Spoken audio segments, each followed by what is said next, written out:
اور دل کی دھڑکن جیسے آہستہ آہستہ ایک انجان تسلی میں ڈھلنے لگی تھی۔ وہ مجھے بغور دیکھ رہا تھا۔ اس کی آنکھوں میں ایک ایسا تاثر تھا جیسے وہ میرے ہر جذبے کو سمجھ سکتا ہو، جیسے وہ میرے دکھ کو سن سکتا ہو جو کبھی زبان سے ادا نہیں ہوا تھا۔ پھر وہ آہستہ سے بولا، کون ہو تم اور یہاں کیا کر رہی ہو؟ وہ بھی رات کے 12 بجے۔ اس کے لہجے میں کوئی بدگمانی نہیں تھی، بلکہ ایک عجیب سی سنجیدگی اور اجنبیت تھی، جیسے کوئی اندیکھے قانون کی پاسداری کر رہا ہو۔ یہ وقت تو ہمارا ہوتا ہے۔ اس کا یہ جملہ میرے لیے بالکل نیا اور الجھانے والا تھا۔ میں گھبرا گئی تھی۔ یہ ہمارا کس وقت کا ذکر کر رہا تھا؟ کیا وہ کسی مخصوص لوگوں یا گروہ کی بات کر رہا ہے؟ میرے ذہن میں ہزاروں خیال امڑنے لگے، لیکن میں نے خود کو سنبھالتے ہوئے ہکلاتی ہوئی آواز میں بس اتنا کہا، میں اسی کے خوف سے تو یہاں چھپی تھی جس کے بارے میں تم تذکرہ کر رہے ہو۔ میری آواز میں کپکپاہٹ تھی، لیکن سچائی چھپی ہوئی تھی، اور جیسے ہی میں نے یہ کہا وہ ہلکا سا مسکرا دیا، ایسی مسکراہٹ جس میں نہ تمسخر تھا نہ برتری، صرف ایک عجیب سی نرم چمک، جیسے کسی نے موسم خزاں میں ہلکی دھوپ کا احساس دیا ہو۔ پھر وہ نرمی سے بولا، تمہیں اس سے خوفزدہ ہونے کی ضرورت نہیں، چلو میں تمہیں گھر چھوڑ دیتا ہوں۔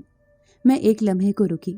مجھے تعجب ہوا کہ وہ مجھے کیسے جانتا ہے، کیسے جان گیا کہ میں یہاں رہتی ہوں، لیکن شاید یہ میری کمزوری، تھکن یا دل کی اس وقت کی حالت تھی کہ میں سوال نہ کر سکی۔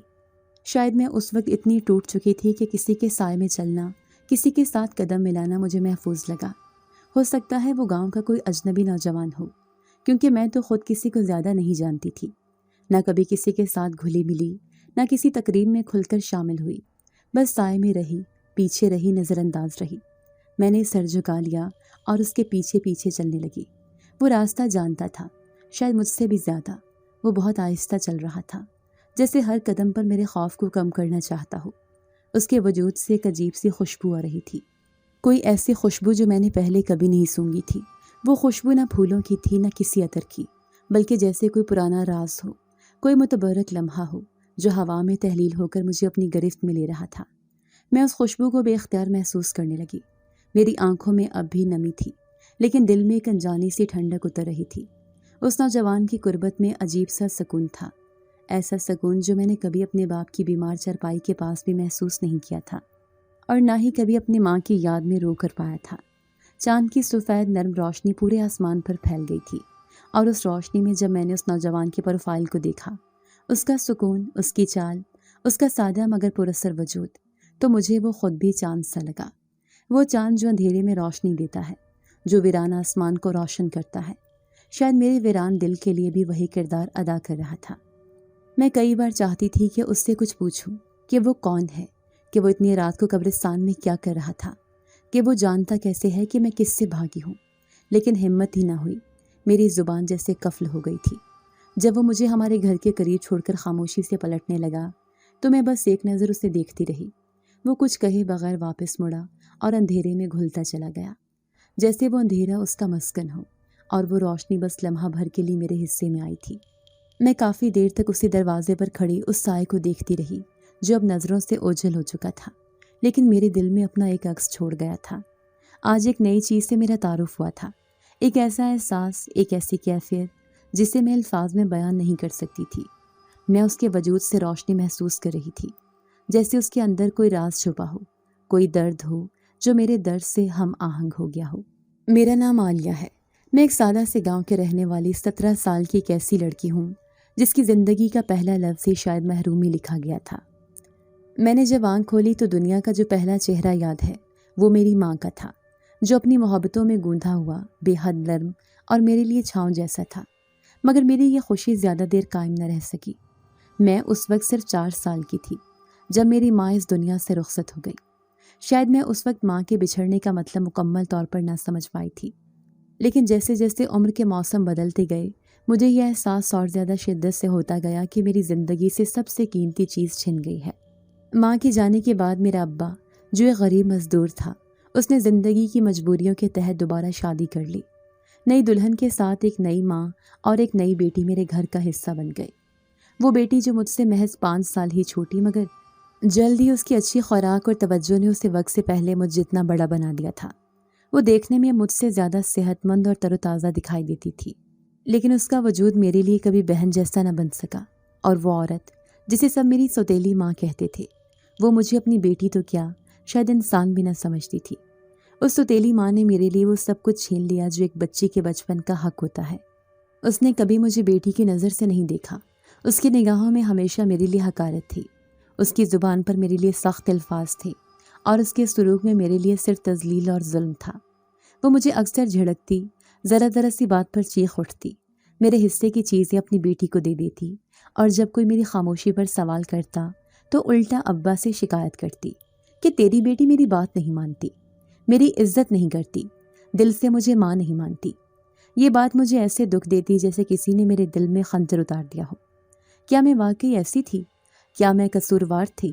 لیکن پھر میں خود کو سمجھاتی کہ ایک بچی سے کیسے توقع کی جا سکتی ہے کہ وہ کسی ایسے شخص کو ماں سمجھے جو اس کے وجود سے ہی نفرت کرے۔ مجھے وہ دن بھی یاد ہے جب میں رات کو خاموشی سے بستر پر لیٹی ہوتی، ساری دنیا نیند کی آغوش میں ہوتی، لیکن میری آنکھوں سے آنسو بہتے رہتے، میرے لبوں پر میری ماں کا نام ہوتا، اور دل میں یہ خواہش کہ کاش وہ زندہ ہوتی، کاش وہ میرے سر پر ہاتھ رکھتی، میرے آنسو پونچھتی اور مجھے سینے سے لگا کر کہتی کہ سب ٹھیک ہو جائے گا۔ لیکن میری زندگی میں ایسا کوئی لمحہ دوبارہ نہ آیا۔ میرے ابا نے اگرچہ مجھے کبھی مارا نہیں، لیکن خاموشی اختیار کر لی تھی، ایسی خاموشی جو میرے لیے کسی تائید سے کم نہ تھی۔ جب اس کی بیوی مجھ پر الزامات لگاتی یا مجھے 2 وقت کی روٹی کے بدلے بے کام کرواتی، تب میرا ابا کچھ نہیں کہتا تھا۔ شاید وہ بے بس تھا، یا شاید وہ اس عورت کے دجل کا شکار ہو چکا تھا، کیونکہ وقت گزرنے کے ساتھ ساتھ وہ عورت پورے گھر کی مالک بن چکی تھی۔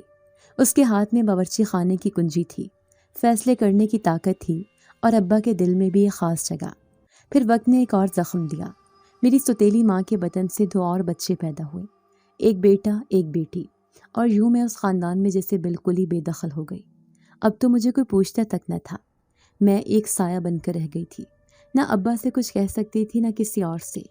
میں خاموشی سے سارے گھر کا کام کرتی، برتن دھونا، جھاڑو دینا، کھیتوں سے چارہ لانا، مویشیوں کو پانی دینا، اور پھر سارا دن چولہے کے پاس جلتی دھوپ میں کھڑی ہو کر روٹیاں بنانا۔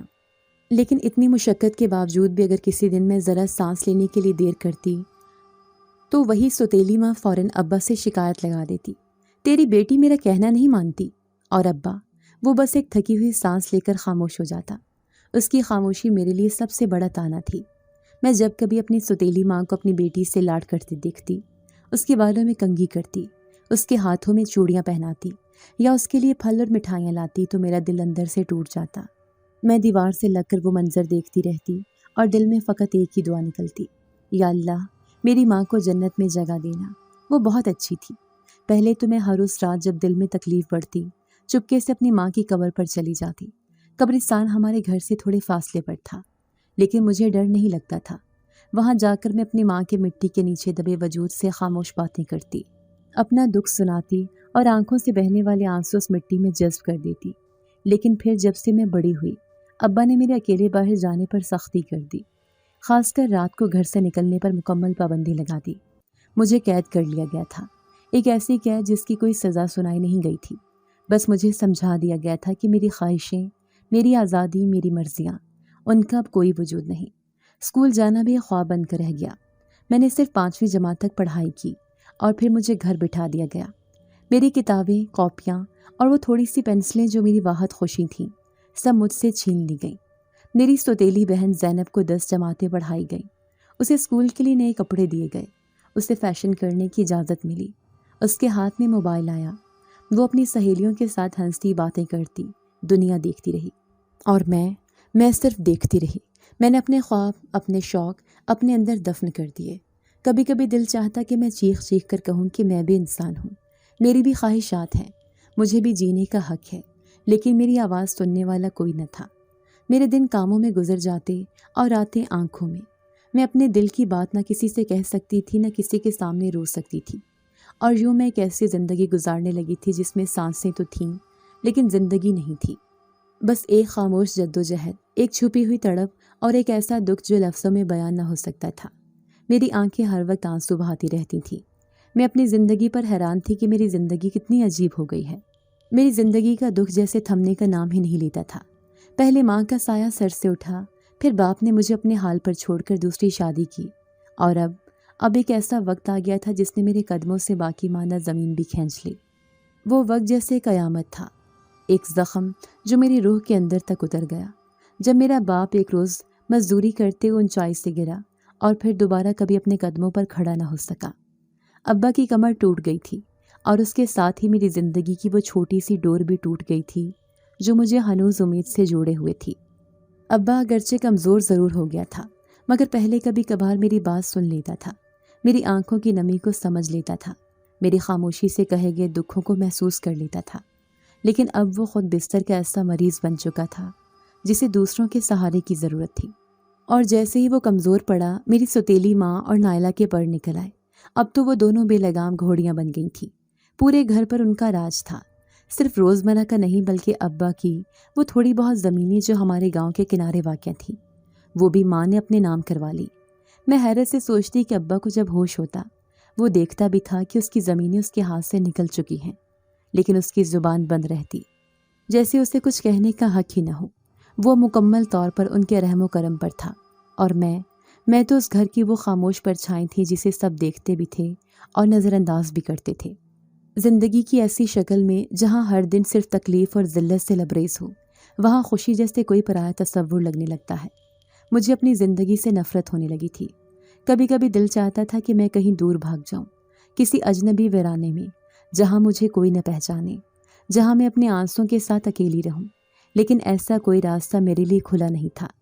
میری ہر سانس، ہر قدم ان زنجیروں سے جکڑا ہوا تھا جو میری سوتیلی ماں کے حکم، نفرت اور اختیار کی شکل میں میرے ارد گرد لپٹی ہوئی تھیں۔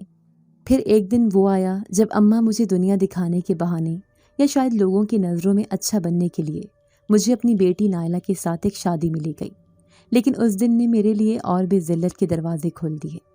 نائلہ نے اس موقع کے لیے ایک نہایت خوبصورت چمکتے ہوئے رنگوں والا جوڑا پہنا ہوا تھا، جس پر گوٹا، کڑھائی اور جھلملاتے کنارے اسے سب لڑکیوں میں ممتاز بنا رہی تھی۔ وہ بار بار شیشے میں خود کو دیکھتی، ٹھمکے لگاتی، ہنستی اور اترا کر سب کی توجہ حاصل کر رہی تھی، جبکہ میرے جسم پر ایک ایسا پرانا بدرنگ سا سوٹ تھا جو شادی میں پہننے کے قابل بھی نہ تھا، اور میرے دل کی اداسی تو جیسے چہرے سے جھلک رہی تھی۔ جب میں پنڈال میں پہنچی تو کئی لڑکیوں نے ایک دوسرے کے کانوں میں سرگوشیاں کی اور پھر ہنسنے لگی۔ کوئی کہہ رہی تھی، دیکھو عالیہ نے کیسا سوٹ پہنا ہے، جیسے کسی غم کی سوگوار ہو۔ میری نگاہیں جھکی ہوئی تھیں، دل شرمندگی سے بوجھل اور قدم لرزتے ہوئے۔ میں جانتی تھی کہ میرے لیے وہاں ایک لمحہ بھی گزارنا عذاب بن جائے گا۔ اس ذلت، اس بے بسی اور ان اجنبی نظروں سے بچنے کے لیے میں نے آدھی رات کو چپکے سے گھر واپسی کا ارادہ کیا، لیکن مجھے کیا خبر تھی کہ میری زندگی اس رات ایک نیا رخ اختیار کرے گی۔ وہی رات تھی جب ایک اجنبی نوجوان جو نہایت مہربان، خوبصورت اور پراسرار تھا، قبرستان کے قریب مجھے ملا، وہی جو مجھے اندھیرے سے، خطرے سے بچا کر میرے گھر تک چھوڑایا۔ اور جب وہ اندھیرے میں کھو گیا تو میری آنکھیں اس کے بعد ہر طرف بس اسی کو تلاش کرتی رہیں، جیسے دل ایک نئی دھڑکن سے واقف ہوا ہو، جیسے برسوں کی ٹھنڈی راکھ میں کوئی چنگاری جاگ گئی ہو۔ میں اپنے ہوش و حواس میں نہ رہی تھی، اس کا خیال میری سوچوں پر چھا گیا تھا۔ اگلی صبح جو میں گھر کے کاموں میں مصروف تھی، برتن دھو رہی تھی، جھاڑو دے رہی تھی، تو میرے لبوں پر خود بخود مسکراہٹ آ گئی۔ میں گنگنا رہی تھی جیسے زندگی نے پہلی بار میرے دل کے اندر کوئی نرماہٹ بھیجی ہو۔ لیکن میری سوتیلی ماں کی آنکھیں بہت تیز تھیں، اسے میرے چہرے کی یہ نئی روشنی فوراً کھٹک گئی۔ اس کی آنکھوں میں جلن تھی، جیسے میری ایک معمولی سی خوشی بھی اس کے لیے ناقابل برداشت ہو۔ وہ غرائی، کل اکیلی ہی کیوں چلی آئی؟ کسی سے آنکھ مٹکا کرنے گئی تھی کیا؟ وہیں اسے ڈھونڈنے گئی تھی؟ تیرے نخرے نہیں ختم ہوتے؟ اس کے الفاظ میرے سینے پر پتھروں کی طرح برسے۔ میں خاموش رہی، کچھ نہ بولی۔ پھر نائلہ نے بھی آگ میں گھی ڈال دیا۔ یہ خود کو آسمان کی پری سمجھتی ہے، تبھی تو اتنے نخرے ہیں، سب لوگ اسی کے بارے میں پوچھ رہے تھے۔ اماں تو اسے ساتھ کیوں لے کر گئی تھی؟ میں ان دونوں کے درمیان خاموش پتھر بنی کھڑی تھی۔ اماں کی آنکھوں میں غضب کا طوفان اتر آیا۔ اس نے ایک نگاہ ابا کی طرف ڈالی جو بستر پر بے بس پڑا کچھ سن تو رہا تھا مگر بولنے سے قاصر تھا۔ تبھی اماں میری طرف بڑھیں اور میری چوٹیاں پکڑ کر زور سے جھنجھوڑتے ہوئے چیخی، اگر آئندہ تو نے ایسا کیا تو میں تجھے مار ڈالوں گی، میرا اصل غصہ بھی دیکھا نہیں۔ پھر اس نے مجھے زور کا دھکا دیا، میں فرش پر گر گئی، میری کوہنیاں چھل گئیں اور میری آنکھوں سے آنسو رواں ہو گئے، لیکن مجھے رونا بھی نہیں آتا تھا۔ اب بس سے گہری تھکی تھکی سی خاموشی میرے اندر بس گئی تھی۔ میں جانتی تھی کہ یہ سب نیا نہیں تھا، یہ سلوک، یہ الفاظ، یہ زخم، یہ تو برسوں سے میرے ساتھ تھے۔ فرق صرف اتنا تھا کہ اس بار میرے دل میں کچھ روشنی پیدا ہوئی تھی جسے وہ فوراً بجھانا چاہتے تھے۔ میری زندگی میں کوئی اچھی امید باقی نہیں رہی تھی۔ ایسا لگتا تھا جیسے ہمیشہ کے لیے میرا مقدر صرف محرومی، ذلت اور خاموش آنسو ہیں۔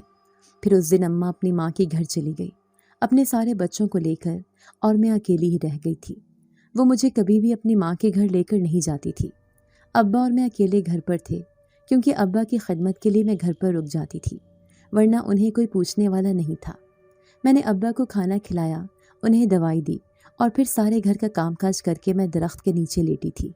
تبھی میرے دل میں خیال آیا کہ میں آج اپنے بچپن کی سہیلی فرزانہ کے گھر جاتی ہوں۔ میرا اس سے ملنے کا بہت دل چاہ رہا تھا۔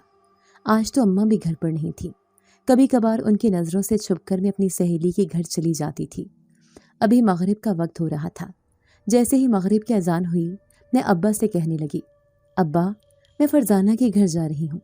ابا نے مجھے اجازت دے دی تھی۔ میرے سر پر ہاتھ رکھ کر جب سے وہ بستر کے مریض بنے تھے، ان کا میرے ساتھ رویہ بہت اچھا ہو گیا تھا۔ میں نے مسکرا کر انہیں دیکھا اور گھر سے باہر نکل آئی۔ ابھی میں فرزانہ کے گھر جا ہی رہی تھی کہ مجھے ایسے لگا جیسے کوئی میرا پیچھا کر رہا ہے۔ میں نے جیسے ہی پلٹ کر دیکھا تو حیران رہ گئی۔ میرے پیچھے کوئی بھی نہیں تھا، لیکن مجھے ایسا محسوس ہوا جیسے کسی کا سایہ زمین پر پڑ رہا ہے، لیکن کسی کے قدموں کی چاپ میں نے اپنے کانوں سے سنی تھی۔ اب میں تھوڑی پریشان سی ہو گئی۔ سڑک کے دائیں بائیں دونوں طرف کھیت ہی کھیت تھے اور جا بجا درختوں کا ہجوم تھا۔ اس جگہ سے گزرتے ہوئے ویسے مجھے ڈر لگتا تھا، اور اب تو شام کے سائے چاروں طرف پھیل رہے تھے۔ فرزانہ کا گھر ہمارے گھر سے تھوڑے فاصلے پر تھا۔ میں جلدی جلدی قدم اٹھا رہی تھی، تبھی میں نے دیکھا کہ اس سامنے والے درخت کے نیچے کوئی کھڑا ہے جس نے سفید رنگ کا لباس پہن رکھا ہے۔ میں گاؤں کے مردوں سے بہت گھبراتی تھی، لیکن مجھے باہر نکلنے کا موقع ملتا ہی نہیں تھا۔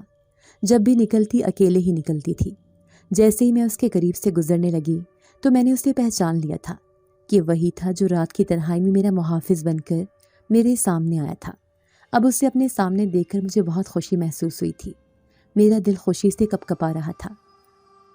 تبھی اس نے مجھے آواز دی تھی، سنو لڑکی، میں تو اتنے دن سے تمہارا انتظار کر رہا تھا، اور اب تم میرے سامنے سے یوں ہی گزر کر جا رہی ہو۔ میں صرف تمہارا نام پوچھنا چاہتا ہوں۔ اس نے مجھے پکارا، وہ بھی اپنی خوبصورت آواز میں۔ میں نے بھی اپنے قدم روک لیے تھے۔ پھر میں پلٹ کر کہنے لگی، میرا نام عالیہ ہے، اور تمہارا؟ یہ سن کر وہ مسکرایا اور کہنے لگا، میرا نام موسیٰ ہے۔ اس دن اس پرانے قبرستان میں تم سے ملاقات ہوئی تھی۔ سچ میں ہی تم ایک خوبصورت لڑکی ہو۔ تمہارا خیال میرے ذہن پر چھایا ہوا تھا، اس لیے تو میں اتنے دن سے تمہارا انتظار کر رہا تھا۔ تمہیں اپنے سامنے دیکھ کر مجھے بہت خوشی ہوئی۔ کیا تم نے بھی مجھے یاد کیا تھا؟ یہ سن کر تو میری خوشی کے انتہا نہ رہی کہ جو احساسات مجھ پر طاری تھے وہ اس پر بھی طاری تھے۔ اس کا نام بھی کتنا خوبصورت ہے، موسیٰ۔ میں نے سر جھکا لیا تھا، میرے لب مسکرا رہے تھے۔ میں کہنے لگی، میرے اندر ایسا کیا خاص ہے جو تم میرا انتظار کر رہے تھے؟ یہ سن کر وہ کہنے لگا، تمہاری آنکھیں بہت خاص ہیں۔ کچھ بولتی ہوئی، گہرا دکھ چھپا ہے ان میں۔ اب میرے ساتھ کہیں چھپ کر ہم دونوں باتیں کرتے ہیں۔ مجھے لوگوں کا خوف تو کھا، لیکن دل بھی چاہ رہا تھا کہ میں اس سے بات کروں، اس لیے میں اس کے ساتھ چل پڑی۔ پھر ہم دونوں ایک ایسے گھنے کھیت میں چھپ کر باتیں کرنے لگے۔ مجھے اس پر پورا بھروسہ تھا۔ اس کے خوبصورت ہاتھ، خوبصورت آنکھیں، ہر چیز صرف مجھے ہی دیکھ رہی تھی۔ میں نے اس کے قدموں پر نظر جما رکھی تھی۔ وہ بہت اونچے لمبے قد کا تھا۔ میں اس سے اپنے دل کی باتیں کرنے لگی۔ پھر وہ کہنے لگا، تمہاری آنکھوں میں اتنا گہرا دکھ کیوں ہے؟ یہ سن کر میں مسکرا دی۔ پھر کہنے لگی، کیونکہ لوگوں نے مجھے محبت نہیں دی، میں محبت کی تلاش میں ہوں۔ پھر وہ کہنے لگا، کیا تم میری محبت کی تلاش میں تھی؟ یہ سن کر میں حیران رہ گئی تھی۔ میں شرما گئی تھی۔ پہلی بار مجھے اپنے وجود کا احساس ہوا تھا۔ وہ مجھے دیکھتے ہوئے کہنے لگا، اگر تم محبت کی تلاش میں ہو تو میری ساری محبت صرف تمہارے لیے ہے۔ کیا تم مجھ سے ملاقات کرنے ہر جمعرات کو یہاں آ سکتی ہو؟ میں تمہارا انتظار کیا کروں گا۔ میں بھی محبت کی تلاش میں یہاں پر آیا تھا۔ یہ سن کر میں حیران رہ گئی۔ میں کہنے لگی، کیا تم اس گاؤں کے رہنے والے نہیں ہو؟ اس نے نفی میں سر ہلایا اور کہنے لگا، نہیں، میں تو یہاں پر مہمان ہوں، جلد یہاں سے چلا جاؤں گا۔ لیکن یقین نہیں آتا کہ کوئی وجہ بن جائے گی میرے یہاں رکنے کی۔ یہ سوچتا ہوں تو حیرت ہوتی ہے خود پر۔ یہ سن کر مجھے یقین نہیں آیا تھا کہ وہ بھی مجھ سے محبت کرنے لگا ہے۔ پھر میں نے اس سے وعدہ کر لیا تھا، لیکن میں اس وعدے پر خود بھی پریشان ہو گئی تھی۔ کافی دیر تک میں اس سے باتیں کرتی رہی اور پھر گھر چلی آئی۔ آزادی کا احساس میرے وجود پر طاری تھا، کیونکہ آج کوئی بھی گھر پر نہیں تھا سوائے ابا کے، جو گہری نیند سو رہا تھا۔ میں گھر میں آ کر اس کا خیال دل میں سوچنے لگی۔ آدھی رات کا وقت تھا جب مجھے ایسا محسوس ہوا جیسے گھر میں کوئی موجود ہے اور سامنے کھڑا وجود مجھے گھور گھور کر دیکھے جا رہا ہے۔ میں اسی درخت کے نیچے لیٹے لیٹے سو گئی تھی۔ میں نے اٹھنے کی کوشش کی لیکن مجھ سے اٹھا ہی نہیں جا رہا تھا۔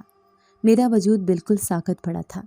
میں ابا کو آواز دینا چاہتی تھی، انہیں بتانا چاہتی تھی کہ ابا سامنے کوئی کھڑا ہے، لیکن مجھ سے بولا ہی نہ گیا۔ پھر میں نے ہمت کر کے اپنے وجود کو اٹھانے کی کوشش کی۔ جب تک میں اس کے پاس گئی تو وہ نہ جانے اندھیرے میں کہاں غائب ہو گیا تھا، لیکن اس کی خوشبو چاروں طرف بکھری ہوئی تھی۔ میں حیرت سے سوچنے لگی کہ یہاں پر کون آیا تھا۔ میں اس اندھیرے میں کسی چیز کو تلاش کرنے کی کوشش کر رہی تھی اور خود کو خواب کی کیفیت میں محسوس کر رہی تھی۔ تھوڑی ہی دیر بعد صبح کا اجالا پھیلنے لگا۔ شاید فجر کا وقت ہو گیا تھا۔ مجھے یاد آیا کہ میں نے نماز نہیں پڑھی۔ میں اٹھ کر وضو کرنے چلی گئی تھی۔ ہمیشہ نماز پڑھتے ہوئے میں روتی تھی، لیکن آج میری آنکھوں میں مسکراہٹ تھی۔ پھر میں سوچنے لگی کہ میں نے اس سے وعدہ تو کر لیا ہے، میں اس سے ملاقات کیسے کرنے جاؤں گی۔ پھر آج شام کو اماں واپس آ گئی تھی، لیکن نائلہ کہنے لگی، اماں مجھے یہ ٹھیک نہیں لگ رہی، ایسے لگتا ہے کہ گاؤں کے کسی لڑکے سے اس کا چکر چل رہا ہے۔ دیکھو تو صحیح، آج تو اس کا چہرہ بڑا گلابی گلابی ہو رہا ہے۔ اماں نے بھی مجھے شک بھری نظروں سے دیکھا تو مجھ پر خوف طاری ہو گیا۔ پھر اماں کہنے لگی، ارے یہ کیسے کسی لڑکے سے چکر چلا سکتی ہے؟ اس کا تو میں رشتہ طے کر کے آئی ہوں، تمہارے ماموں کے بیٹے ماجد سے۔ یہ سن کر میرے پیروں تلے سے زمین نکل گئی تھی۔ میں نے اماں کے سامنے ہاتھ جوڑ دیے اور روتے ہوئے کہنے لگی، نہیں نہیں اماں، میں ماجد سے شادی نہیں کروں گی۔ میں جانتی تھی کہ وہ لڑکا کتنا آوارہ ہے۔ جب بھی ہمارے گھر آتا تھا مجھے وہ کیسے نظروں سے گھورتا تھا۔ میں اس کی غلاظت بھری نظریں خود پر برداشت نہیں کرتی تھی۔ مجھے اس کے وجود سے نفرت تھی۔ پھر میں کیسے اسے اپنی زندگی کا ساتھی بنا لیتی۔ اماں نے مجھے زوردار دھکا دیا اور کہنے لگی، تو کیا تیرے لیے کوئی شہزادہ آئے گا؟ یہ سوچنا چھوڑ دے، تیرا رشتہ میں نے طے کر دیا ہے۔ میری آنکھوں میں آنسو تھے، لیکن اماں نے میری طرف دیکھا بھی نہیں تھا۔ میں چپ چاپ کام کر رہی تھی۔ پھر میں نے ارادہ کر لیا تھا جب بھی مجھے وقت ملے گا میں اس سے ملنے چلی جاؤں گی۔ پھر ایسے ہی جمعرات کا دن آیا، میں بہانے سے گھر سے نکل آئی تھی، کیونکہ اماں اور نائلہ بازار چلی گئی تھی شہر میں، اور چھوٹے بہن بھائی کھیل رہے تھے۔ انہیں کوئی پرواہ نہیں تھی کوئی آئے کوئی جائے، اس لیے میں چپ چاپ گھر سے نکل آئی تھی۔ پھر جیسے ہی میں اس درخت کے پاس آئی تو اسے اپنا منتظر پایا۔ وہ مجھے دیکھ کر مسکرانے لگا۔ میں اس کے پاس بیٹھ گئی تھی۔ تبھی اس نے میرے ہاتھوں کو تھاما، لیکن اچانک میرے جسم کو زوردار جھٹکا لگا تھا۔ ایسے لگ رہا تھا جیسے کسی انگارے نے میرے وجود کو چھو لیا ہو۔ میں حیران تھی کہ اس کا لمس اتنا عجیب کیوں ہے۔ پھر وہ کہنے لگا، عالیہ میں تمہارے لیے کچھ لے کر آیا ہوں، ایک بہت ہی خوبصورت تحفہ ہے، اپنے پاؤں آگے کرو۔ میں نے جیسے اپنے پاؤں آگے کیے، اس نے 2 پائل خوبصورت سی میرے پاؤں میں پہنا دی تھی، جو میرے سفید پاؤں میں بہت ہی حسین لگ رہی تھی۔ میں حیران رہ گئی۔ اس کے دیے ہوئے تحفے پر وہ کہنے لگا، یہ بہت خاص ہے، اس لیے انہیں ہمیشہ سنبھال کر رکھنا۔ اس کی بات پر میں مسکرا دی۔ پھر میں دیر تک اس سے باتیں کرتی رہی۔ میں نے اسے یہ نہیں بتایا تھا کہ اماں نے میرا رشتہ طے کر دیا ہے۔ پھر میں نے سوچا کہ میں اسے کہوں گی کہ وہ رشتہ لے کر آئے، اپنے گھر والوں کو بھیجے تاکہ ابا میرا رشتہ اس کے ساتھ طے کر دے، لیکن میں اسے کہہ ہی نہ سکی۔ کافی دیر تک اس سے باتیں کرتی رہی۔ پھر اماں کا خوف مجھ پر طاری ہوا تو گھر آ گئی، لیکن پورے راستے پائل کی چھن چھن میرے کانوں میں مٹھاس گھول رہی تھی۔ میں جلدی سے گھر آ گئی۔ شکر ہے کہ نائلہ اور اماں ابھی تک گھر نہیں آئی تھیں۔ میں پورے صحن میں کام کاج کرتی پھر رہی تھی۔ پھر شام کو اماں اور نائلہ بھی آ گئی۔ وہ کافی سامان لے کر آئی تھی۔ اچانک ہی نائلہ باتیں کرتے ہوئے چونکی اور اپنی ماں سے کہنے لگی، اماں یہ پائل کی آواز کہاں سے آ رہی ہے؟ یہ سن کر میں گھبرا گئی تھی۔ اماں نے بھی میری طرف دیکھا اور کہنے لگی، او ہو، تو یہ اس نے پہن رکھی ہے۔ اس نے فوراً ہی میرے پاؤں دیکھے۔ نائلہ حیرت سے کہنے لگی، اماں یہ تو بہت ہی خوبصورت ہے، دیکھو کیسے چمک رہی ہیں، یہ مجھے چاہیے۔ اس نے پائل کی طرف اشارہ کیا۔ میں نے جلدی سے اپنے پاؤں پیچھے کر لیے اور کانپتے ہوئے لہجے میں کہنے لگی، نہیں نہیں، یہ کسی کی نشانی ہے۔ اماں نے میری چٹیاں پکڑ لیں اور کہنے لگی، اچھا، ہمیں بھی تو پتہ چلے کہ کس کی نشانی ہے، کون سے یار نے تجھے یہ پائل دی ہے؟ میں نے نظریں جھکا لیں اور کہنے لگی، نہیں نہیں، کسی یار نے نہیں، بلکہ یہ میری اماں کی نشانی ہے، یہ میں نے اماں کے صندوق سے نکالی ہے۔ میں نے ان سے جھوٹ کہا تھا۔ یہ سن کر وہ حیرت سے کہنے لگی، یہ کون سی نشانی ہے جو آج تک میری نظروں سے چھپی رہی؟ نائلہ کو یہ پائل پسند آ گئی ہے، یہ پائل تو اسے دے دے۔ میں روتے ہوئے کہنے لگی، نہیں نہیں، میں اپنی اماں کی نشانی ہرگز اسے نہیں دوں گی، میں یہ پائل اسے نہیں دوں گی۔ میں زور زور سے چلا رہی تھی، لیکن اماں نے میرے چہرے پر تھپڑوں کی بارش کر دی اور زبردستی وہ پائل میرے پاؤں سے نوچ کر نکال لی۔ میں بہت رو رہی تھی، پوری رات بستر پر لیٹی روتی رہی۔ اگلے ہی دن اماں سے چھپ کر میں اس سے ملنے پہنچ گئی۔ میں نے اپنا چہرہ اسے دکھایا اور کہنے لگی، دیکھو انہوں نے میرے ساتھ کیا سلوک کیا، اور تمہارا دیا ہوا تحفہ بھی مجھ سے چھین لیا۔ یہ سن کر وہ عجیب انداز میں مسکرا دیا اور کہنے لگا، انہوں نے اپنی بربادی کی خود دعوت دی ہے، تم فکر نہ کرو، اب میں ان کے ساتھ بہت برا سلوک کروں گا۔ یہ سن کر میں حیران رہ گئی تو وہ کہنے لگا، اس بات کا راز صرف تمہیں معلوم ہوگا، کیونکہ جو تمہارا عاشق ہے وہ کوئی عام انسان نہیں بلکہ ایک جن زادہ ہے۔ اچانک ہی اس کی آنکھوں کا رنگ بدل گیا تھا۔ میں حیرت سے پیچھے ہوئی تو وہ کہنے لگا، مت گھبراؤ، تمہارے سامنے میں ایک انسان ہوں، لیکن ان کے لیے میں خوفناک جنات ہوں جنہوں نے تمہارے ساتھ یہ سلوک کیا ہے۔ اب میں انہیں نہیں چھوڑوں گا۔ مجھے یقین نہیں آ رہا تھا کہ وہ عجیب بات کر رہا ہے۔ پھر وہ کہنے لگا، اتنی حیران کیوں ہو رہی ہو؟ آج ایک نئی کہانی اس دنیا میں تخلیق ہوئی ہے، ایک لڑکی اور ایک جنزادے کی، اس لیے تمہیں کسی سے ڈرنے کی ضرورت نہیں۔ میں تمہارا ساتھی ہوں، میں اس کا بہت برا حشر کروں گا جس نے تمہارے خوبصورت چہرے کا یہ حشر کیا ہے۔ اس کی آنکھوں میں انگارے نکل رہے تھے اور میں بالکل ساکت کھڑی تھی۔ ایک دم ہی ایسے لگا جیسے میرے وجود میں جان نہ رہی ہو۔ مجھے آج سچائی کا علم ہو گیا تھا کہ اس پرانے قبرستان میں رہنے والا وہ جنزادہ میرا عاشق بن گیا تھا جسے میں انسان سمجھ رہی تھی۔ پھر میں گھر آ گئی تھی، لیکن میں بہت بدلی بدلی سی خود کو محسوس کر رہی تھی۔ دوسرے دن صبح کا آغاز بڑا ہی عبرتناک ہوا تھا، جب نائلہ کے چیخوں سے پورا گھر گونجنے لگا۔ وہ چیخ چیخ کر اپنی ماں کو پکار رہی تھی۔ اس نے وہی پائل اپنے پیروں میں پہن رکھی تھی اور وہ اپنی ماں سے کہنے لگی، میری ٹانگیں حرکت نہیں کر رہی، ایسے لگ رہا ہے میں معذور ہو گئی ہوں۔ وہ رو رہی تھی۔ اس کی ماں بھی حیران رہ گئی، کہنے لگی کہ یہ کیا ہوا ہے۔ وہ اسے اٹھانے کی کوشش کر رہی تھی، لیکن نائلہ بالکل معذور کی طرح حرکتیں کر رہی تھی۔ وہ بستر کی مریض بن گئی تھی۔ یہ دیکھ کر میں زور زور سے ہنسنے لگی اور نائلہ اور اس کی ماں سے کہنے لگی، یہ پائل جناتی ہے، جو بھی اسے پہن لیتی ہے لڑکی وہ اپاہج ہو جاتی ہے، کیونکہ یہ پائل مجھے کسی نے دی ہے، میرے علاوہ اسے کوئی نہیں پہن سکتی۔ یہ سنتے ہی نائلہ کی ماں نے فٹافٹ وہ پائل اتار کر پھینک دی تھی۔ جیسے ہی نائلہ اٹھنے کی کوشش کرنے لگی، اب اس کے پیروں نے حرکت کی تھی، یعنی کہ میری بات صحیح ہوئی تھی۔ اس جنزادے نے اپنی طاقت سے یہ سب کیا تھا۔ اب میرے چہرے پر فتح کی چمک تھی۔ پھر میں نے اپنی ستیلی ماں کی آنکھوں میں آنکھیں ڈال کر اسے دیکھا اور کہنے لگی، اگر تم نے میرا رشتہ ماجد کے ساتھ کیا تو مجھ سے برا کوئی نہیں ہوگا۔ یہ سن کر میری ستیلی ماں ڈر گئی تھی، کیونکہ میری آنکھوں سے عجیب سی شعائیں نکل رہی تھیں۔ مجھے بھی ایسا محسوس ہو رہا تھا جیسے مجھے اپنے وجود پر اختیار نہیں رہا۔ پھر اگلے دن بڑا ہی حیرت بھرا دن تھا، جب گاؤں کے بڑے زمیندار کے گھر سے میرا رشتہ آیا تھا۔ وہ زمیندارنی ہمارے گھر میں بیٹھی تھی۔ میرے ابا سے کہنے لگی، میں گاؤں میں کسی غریب لڑکی سے اپنے بیٹے کی شادی کرنا چاہتی تھی، لیکن تیری بیٹی بہت ہی سگڑ اور خوبصورت ہے، اس لیے میں اس کا رشتہ لینے آئی ہوں۔ ستیلی ماں نائلہ کا رشتہ وہاں کرنا چاہتی تھی، لیکن اچانک ہی میں نے اس کا ہاتھ پکڑ لیا۔ میرے ہاتھ میں اس قدر توانائی تھی کہ وہ بالکل اپنے آپ کو بے بس محسوس کر رہی تھی۔ پھر میں اس کے کان میں سرگوشی کرتے ہوئے کہنے لگی، رشتے کی بھی یہاں کر دے، ورنہ تیرا انجام اچھا نہیں ہوگا۔ وہ اچانک ہی میری آنکھوں سے ڈر کر خاموش ہو گئی تھی۔ ابا کہنے لگا، مجھے بہت خوشی ہے کہ میری بیٹی کا رشتہ آپ لے کر آئے ہیں، مجھے اس رشتے پر کوئی اعتراض نہیں۔ ابا نے رشتے کے لیے ہاں کر دی تھی۔ یوں میرا رشتہ ایک گاؤں کے بہت امیر گھرانے میں طے ہو گیا تھا۔ ہمیشہ کے لیے میری اس درد بھری زندگی سے جان چھوٹنے والی۔